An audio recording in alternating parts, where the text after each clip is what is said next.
Hello, I'm Miles Tails Prower. We will learn about laws of motion. This comes from the English physicist, Sir Isaac Newton, 1643 to 1727. He had considered gravitation and its effect on the orbits of planets as well. There are three types of Newton's laws of motion: first law, second law, and third law. Let's begin with first law of motion. The first law states that a body remains at rest or in uniform motion in a straight line unless acted upon by a force. For example, these two cases of a ball.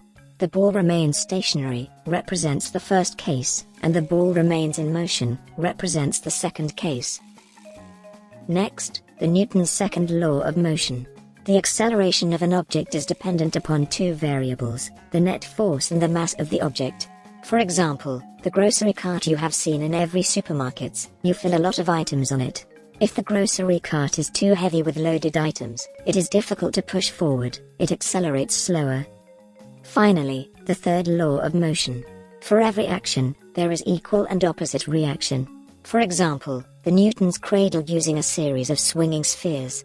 When one sphere at the end is lifted and released, it strikes the stationary spheres, transmitting a force through the stationary spheres that pushes the last sphere upward. The last sphere swings back and strikes the still nearly stationary spheres, repeating the effect in the opposite direction. Now we move ahead to formulas and units. First of all, let m be the mass of object, x be the distance, v be the velocity, and a be the acceleration respectively. The units are measured in kilograms, meters per second, and meters per second squared. If the object remains in motion without changing velocity, we write momentum as p equal to mass multiplied by velocity. If the object's velocity changes, we write force F equals mass multiplied by acceleration. The units of momentum are kilogram meters per second, and the units of force are kilogram meters per second squared, or simply newtons.